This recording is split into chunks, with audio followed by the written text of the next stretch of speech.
Josué, chapitre 3. S'étant levé de bon matin, Josué partit de Sittim avec tous les Israélites. Ils arrivèrent au Jourdain et passèrent la nuit là avant de le traverser. Au bout de 3 jours, les officiers parcoururent le camp et donnèrent cet ordre au peuple. Lorsque vous verrez les prêtres, les Lévites, porter l'arche de l'alliance de l'Éternel, votre Dieu, vous partirez de l'endroit où vous êtes et vous la suivrez. Mais il y aura entre vous et elle une distance d'environ 1 kilomètre. N'en approchez pas. Elle vous montrera le chemin que vous devez suivre, car vous n'êtes pas encore passé par ce chemin. Josué dit au peuple, consacrez-vous, car demain l'Éternel accomplira des merveilles au milieu de vous. Puis Josué dit aux prêtres, portez l'arche de l'alliance et passez devant le peuple. Ils portèrent l'arche de l'alliance et marchèrent devant le peuple. L'Éternel dit à Josué, aujourd'hui, je vais commencer à te rendre grand aux yeux de tout Israël, afin qu'ils sachent que je serai avec toi comme j'ai été avec Moïse. Tu donneras cet ordre aux prêtres qui portent l'arche de l'alliance. Lorsque vous arriverez au bord de l'eau du Jourdain, vous vous arrêterez dans le Jourdain. Josué dit aux Israélites, approchez-vous et écoutez les paroles de l'Éternel, votre Dieu. Josué dit, voici comment vous reconnaîtrez que le Dieu vivant est au milieu de vous et qu'il chassera devant vous les Cananéens, les Hittites, les Héviens, les Phéréziens, les Girgasiens, les Amoréens et les Jébusiens. L'arche de l'alliance du Seigneur de toute la terre va passer devant vous dans le Jourdain. Maintenant, prenez 12 hommes issus des tribus d'Israël, un de chaque tribu. Dès que les prêtres qui portent l'arche de l'Éternel, le Seigneur de toute la terre, poseront la plante des pieds dans l'eau du Jourdain qui descend s'arrêtera comme s'il y avait une digue. Le peuple sortit de ses tentes pour passer le Jourdain, et les prêtres qui portaient l'arche de l'alliance marchèrent devant le peuple. Quand les prêtres qui portaient l'arche furent arrivés au Jourdain et que leurs pieds se furent mouillés au bord de l'eau, le Jourdain déborde par-dessus toutes ses rives durant tout le temps de la moisson, l'eau qui descend s'arrêta et s'accumula à une très grande distance, près de la ville d'Adam, qui est située à côté de Tsartan. Quant à l'eau qui descendait vers la mer de la plaine, la mer morte, elle fut complètement coupée. Le peuple passa vis-à-vis de Jéricho. Les prêtres qui portaient l'arche de l'alliance de l'Éternel s'arrêtèrent de pied ferme sur le sec, au milieu du Jourdain, pendant que tout Israël passait à pied sec, jusqu'à ce que toute la nation ait fini de passer le Jourdain. Josué, chapitre 4. Lorsque toute la nation eut fini de passer le Jourdain, l'Éternel dit à Josué, prenez 12 hommes parmi le peuple, un de chaque tribu.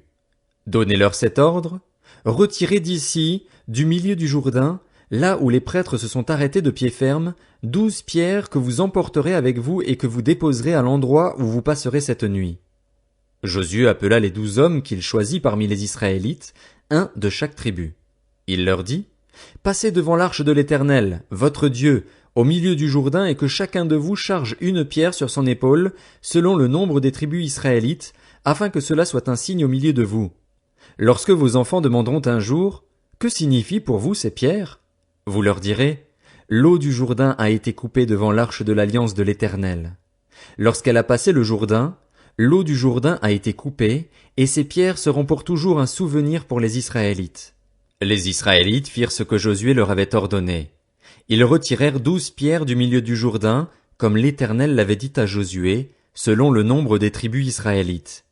Ils les emportèrent avec eux et les déposèrent à l'endroit où ils devaient passer la nuit. Josué dressa aussi 12 pierres au milieu du Jourdain, là où s'étaient arrêtés les pieds des prêtres qui portaient l'arche de l'alliance, et elles y sont restées jusqu'à aujourd'hui.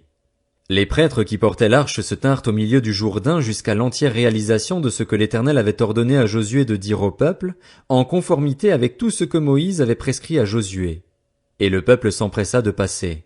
Lorsque tout le peuple eut fini de passer, l'arche de l'Éternel et les prêtres passèrent devant le peuple.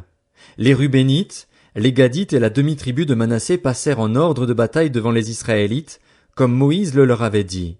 Environ 40 000 hommes, équipés pour la guerre et prêts à combattre, passèrent devant l'Éternel dans les plaines de Jéricho. Ce jour-là, l'Éternel rendit Josué grand aux yeux de tout Israël, et ils le respectèrent comme ils avaient respecté Moïse tous les jours de sa vie.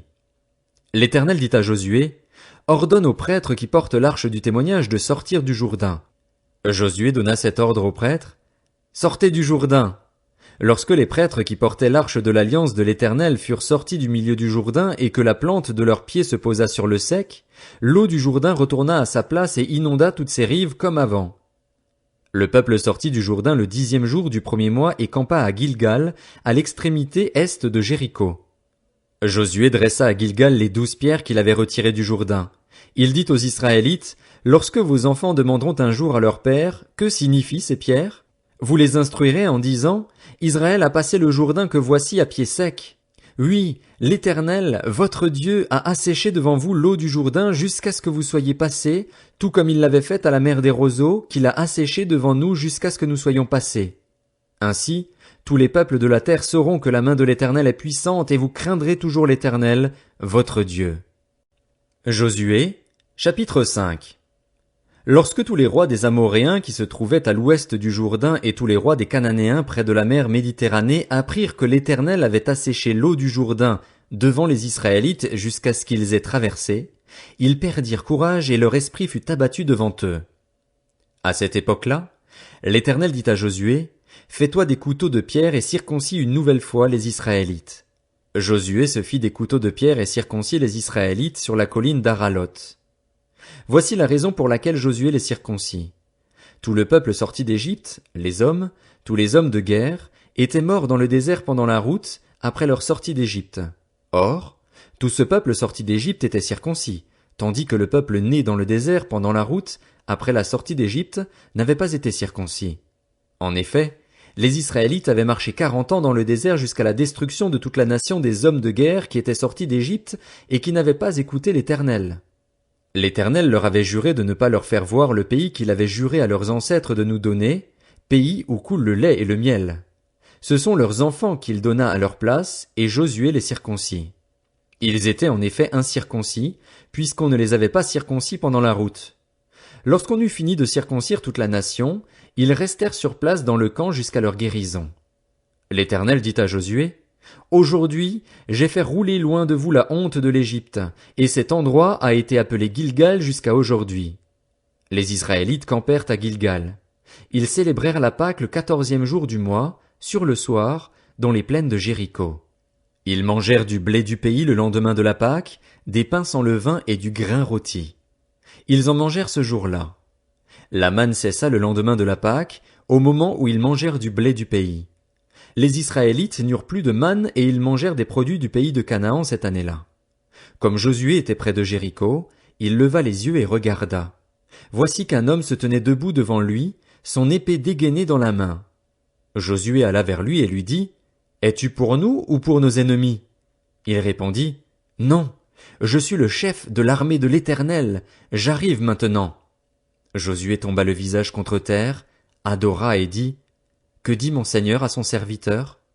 Le chef de l'armée de l'Éternel dit à Josué, « Enlève tes sandales de tes pieds, car l'endroit où tu te tiens est saint. » Josué se conforma à cet ordre.